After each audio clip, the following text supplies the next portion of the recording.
I was given a chalice and paten for my ordination, handmade with blue trees on them, gritty northwestern imagery. The blues seemed to gather both vegetation and nourishing water into one.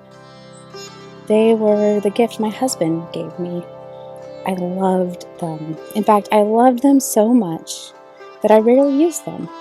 Aware that pottery breaks, I'd always wonder, is today worth the risk?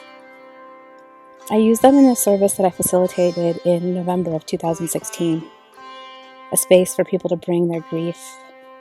The blue trees reflected the tears of a world that seemed like it might not survive some concerning election results. I used them a handful of other times, but rarely. A few weeks ago, as we regathered, sort of, in our building, kind of, the setup with tech seemed to mandate a computer table instead of an altar. The sparseness of the room, the empty seats, the emptier spaces in between, the big screen TV and conference call tools that took the place of a knowing embrace during the passing of the peace. It seemed like we really needed something special. So, I brought out my chalice and paten. And then I needed to move the computer table that was acting as an altar. It wasn't quite in the right spot. Computer tables are rickety and cheap, not storied and stalwart. I bumped the table, and that was that. My chalice fell to the concrete floor and shattered. I froze for a moment of grief. Chad was with me troubleshooting the new computer situation. That was my ordination chalice, I said flatly. Not for lack of emotion so much as a lack of knowing how to inhabit the reality of what just happened. It was my fault, I continued. Like an emeritus elder and a wise moderator, Chad reminded me, it doesn't matter if it was your fault. I'll make something, I said, and Chad kindly gathered all the broken bits for me.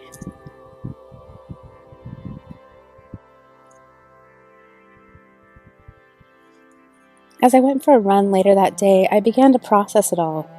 The chalice was a gift given to me related to my calling, and it's broken.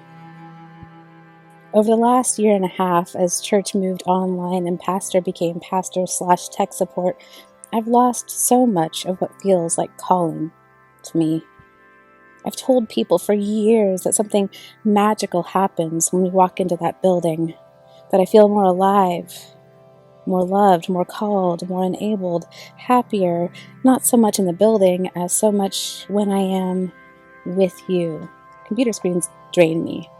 No two ways around that, they drain me. Maybe less when they have your shining faces on them, but they drain me. And here, a COVID worship setup on a computer altar led to the shattering of my calling cup. That was from my ordination, I said. I'll make something, I continued.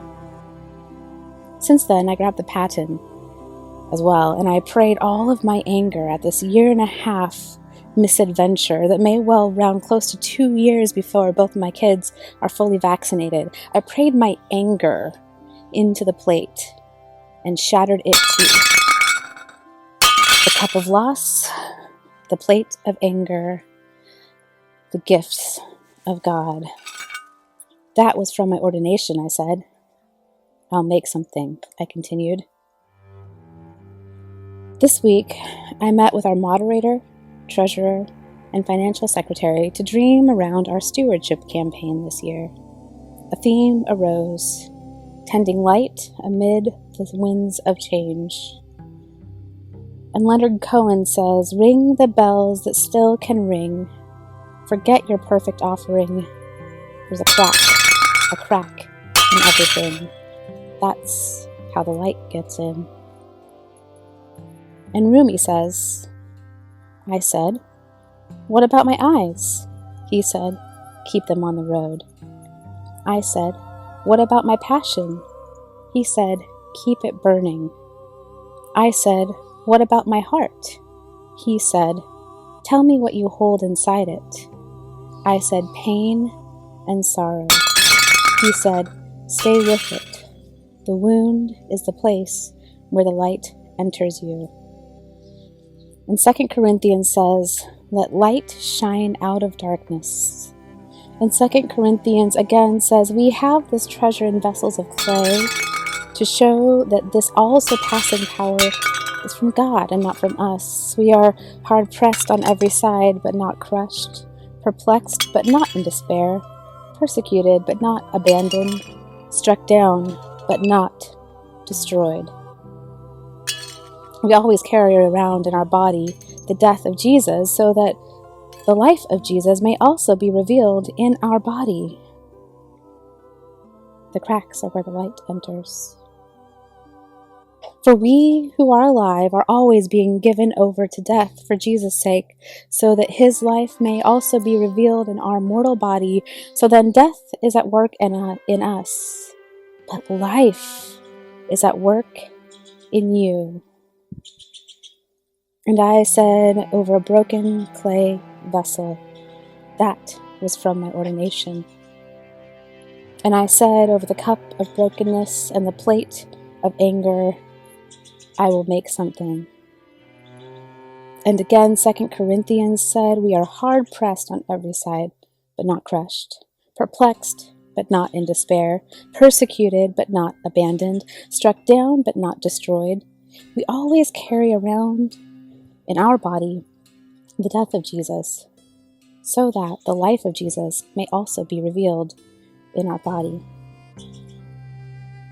And 2 Corinthians continued, our light and momentary troubles are achieving for us an eternal glory that far outweighs them all. So we fix our eyes not on what is seen, but what is unseen, since what is seen is temporary, but what is unseen is eternal. In the coming month, we'll wonder about tending light amid the winds of change. We'll remember stories of change in the Bible and stories of change in our church, and we'll wonder about the future. And so today, I share with you my old chalice, my old paten, this new candle holder, the cup of loss, the plate of anger, the light that shines in the cracks. Today, I share with you this story of loss and anger. Today, I let it be a light. Today, I invite you to share your stories of loss and or anger over the last year and a half.